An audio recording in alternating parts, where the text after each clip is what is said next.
Hello again, Internet. Hope you guys have been enjoying the focus on more flying related videos and just general straight flying videos recently. I know there was a bit of a lack of that for a while, but that's something that I'm really focusing on again recently. But today we're going to have a quick talk about neutral density filters. Now these are something that people have started to use on their GoPros and that sort of thing for our flight footage recently. But I have a background in photography before I got into drones or anything drone related. So I've a bit of experience using these sorts of things. Now the one I've got in my hand here is the one that's normally on my camera most of the time when I'm outdoors, and that's why, like in my recent video, I'm able to use a very shallow depth of field even when I'm shooting outdoors in the middle of the day, and that is because this one here is a variable ND filter, so you can sort of see as I turn it, it gets brighter and darker, so you can vary and restrict the amount of light that's coming into your camera. So we're going to quickly talk about what an ND filter is, how does it affect certain parts of your camera, and hopefully you guys can take some of this information and then make your own educated decisions about whether you want to use them or not. It's something that I use sometimes in mini quad footage, but not all the time. So there's definitely a time and a place to use them, and it's not every single flight. So as the name suggests, it's basically a thing that restricts the amount of light coming into the camera in a completely neutral way. Now that might sound pretty simple, but actually to restrict light coming into the camera without affecting it in any way, so you're not affecting it with like a color cast or refracting the light so that you get the reflections or you get a loss of sharpness or something like that, is actually not that easy. So that's why getting something that's a high quality ND filter and not just like a piece of tint from a car or something like that is generally the way to go. You can, even with photography, if you buy proper ND filters but cheap ones, you can end up with this weird color cast and it sort of changes the look of the photo. Sometimes that's the sort of thing that you're going for, but generally speaking, you want to not affect the image in any way other than to be able to control the light. Now, to understand whether you want to use an ND filter and what they actually do, we need to understand a few basic principles of a camera. So when you're taking a photo, you've got three things that affect the exposure. You've got your aperture, your shutter speed, and your ISO. So ISO is effectively the sensor's sensitivity to light. In old film days, this referred to, I think it was either the amount or the type of silver sort of parts that were part of the chemical makeup of film. And the more there was, or the bigger the parts were, the more sensitive it was to light, but it also introduced a grain into the photo, so it wasn't quite as sharp. So that's where you got, 100 ISO, 200 ISO, 400 ISO, and so on. They've adapted the same sort of principle to digital cameras. For a digital sensor to be more sensitive, you basically just zap it with more electricity, to put it simply. So the downside of that is the sensor gets hot and it introduces electrical noise, and so you actually end up with a very similar effect, which is a grainy look to the photo. And the fact that it's the sensor sort of overheating is also why you hear people talking about cameras with physically bigger sensors being better in low light, because you can give them more sensitivity and more electricity running through them, and they have a bigger surface area to dissipate heat. So when you're talking about something like a GoPro where the sensor is like half the size of your fingernail, it doesn't do very well basically in low light.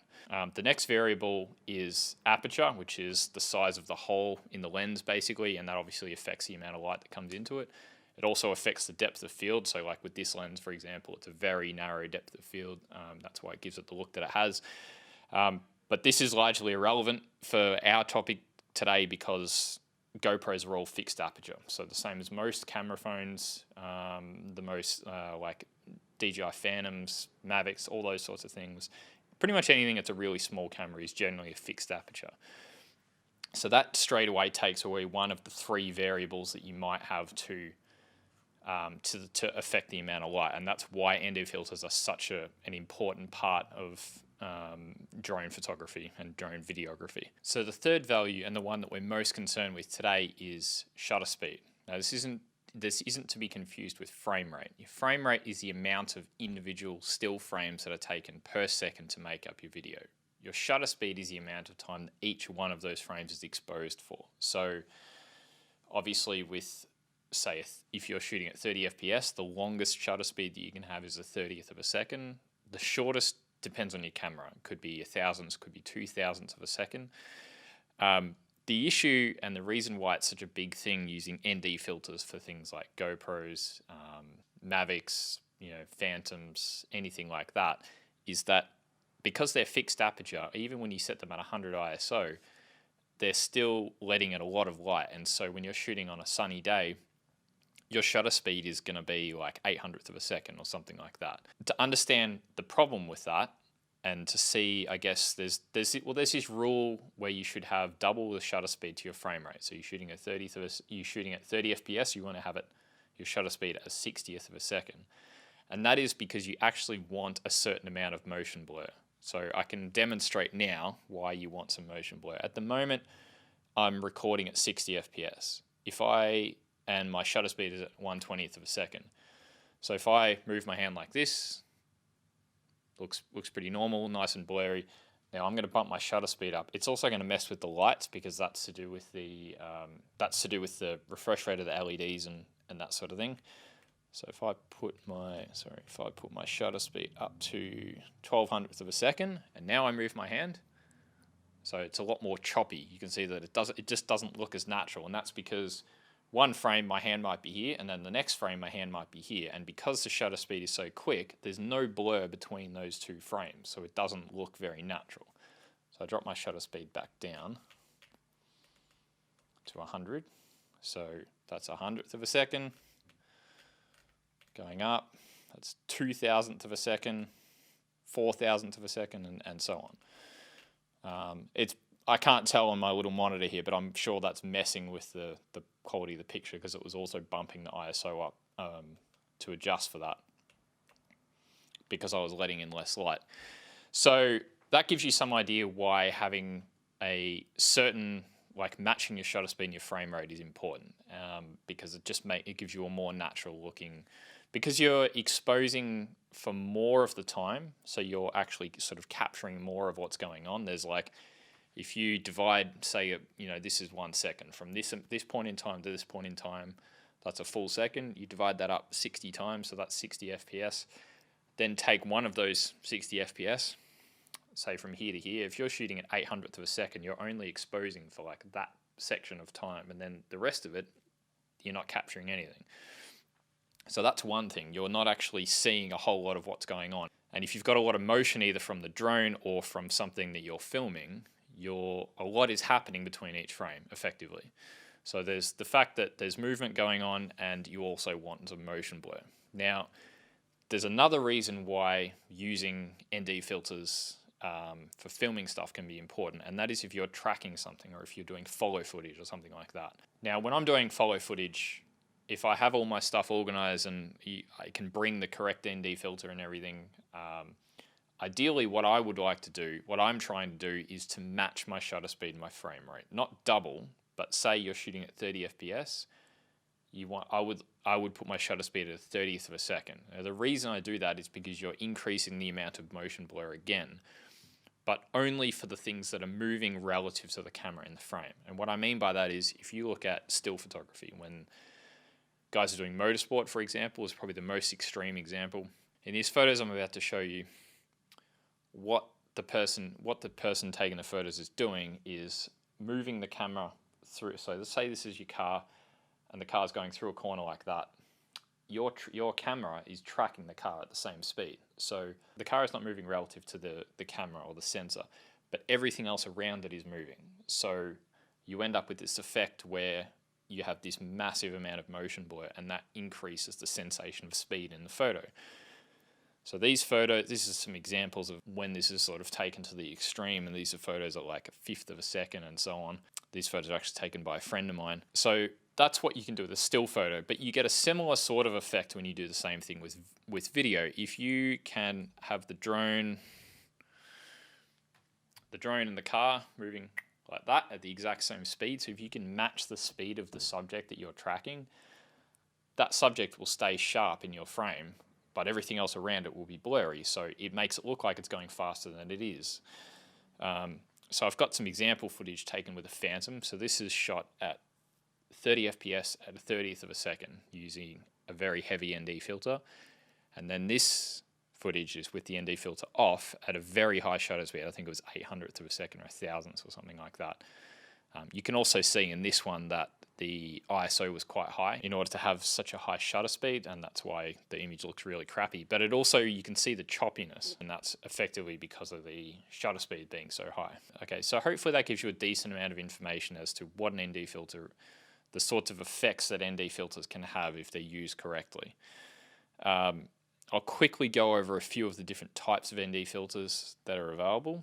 Now there's kits you can buy. For the most common one is going to be for like a GoPro 6 or something like this, the ND filters that slip on the front, and they come in kits like this. And this one comes with, well, there's actually two ND filters here and a polarizing filter. I'm not going to go into what a polarizing filter is. Google will tell you if you really want to know. This is an ND. This is just a straight ND filter, and this is a graduated ND filter. This one is completely useless for us. Basically an ND filter on the top, and then it's like not an ND filter on the bottom, and that is if you're taking like a photo or something that's the horizon is in a fixed position and the sky is really bright and then the ground is darker, then this helps to even it up. Not what we want, because our cameras are moving all the time. What we want is something like this. So that's fixed. Put that over there. You can see it restricts the amount of light that's coming in. This is an ND8. There's, generally speaking, there's three different sort of grades of ND filters that are available for things like GoPros. You've got an ND4, ND8, and ND16. They relate to the amount of light that they restrict coming in. There's no real good solutions for GoPro sessions because there's nothing that sort of nicely slips over the front of them like there is with these, like a GoPro 6. The best solution that I've seen so far is from Team Blacksheep sell a sort of a kit, I suppose, that's called the Jello Guard, and it actually comes with three different grades of ND filter.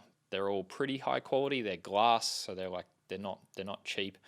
But yeah, that's the three there. I will say that for me personally, it depends very heavily on what I'm doing. If I'm just going out for a day of standard sort of messing around freestyle flying, I'll generally just not run an ND filter and I'll just record at 60 FPS, because for me that seems to be the most versatile frame rate and setup. It doesn't matter if it's bright and sunny, it doesn't matter if it's overcast, doesn't matter if it becomes, gets darker later in the day. I don't really have to mess around with settings. Like playing with settings on your iPhone, you got to connect it Wi-Fi and everything to the session, can be a little bit of a pain, but there is also some situations for like freestyle flying where it can be helpful or beneficial, I suppose, if you have a certain, like if you've got a more cinematic flying style, if you're good at keeping a certain subject in the frame, or your flying is about getting close to things and sort of keeping them in the shot, whether you're going inverted over a tree or you're getting close to a building or close to the ground or whatever, those and well, I guess particularly if you're flying in like really good lighting conditions most of the time, that's when you probably do want to use an ND filter, and it probably is worth it. But I just think that it's worth keeping in mind that using an ND filter is not just like stick it on your camera and leave it and forget about it, because it will not work in all situations. The good ones, whether it's the Jello Guard or whether it's one of these things for the 6, the GoPro 6, because they're glass, they're relatively brittle. So you just have to got to weigh up your decision about whether it's worth getting that little bit of motion blur is worth the pain of, or the hassle, I suppose, of putting it on there. But if I am going out and doing some specific filming jobs, like when I was filming the drift car and that sort of thing, I was using an ND filter for that, because it just basically, you got to look at what is it that you're filming. Is the ND filter actually going to make the shot better at what it was already trying to be? So if you're doing a tracking shot, obviously it's going to help something like that. If you're just doing messing around freestyle, or you're filming racing or something like that, it's probably not worth the effort. ND filters, by their nature, especially the good quality ones, the glass ones, are fairly brittle. So yeah, I mean, more cinematic flying and that kind of thing, you're probably going to want to use one. For most other things, or if it's dark or something like that, or you're basically shooting in really varied light conditions, you would have to keep swapping from one ND filter to another, or to take them off completely. Maybe it's not worth it. So, so yeah, hopefully that's been a helpful bit of information, and explained it reasonably clearly for you guys. If you've got any questions about GoPro settings and stuff like that, it's probably a whole nother video's worth if we're going to go through that kind of thing. But yeah, let me know anything else that you want to know about this kind of topic, and we can go over it in future. So that's been it. Thanks for watching.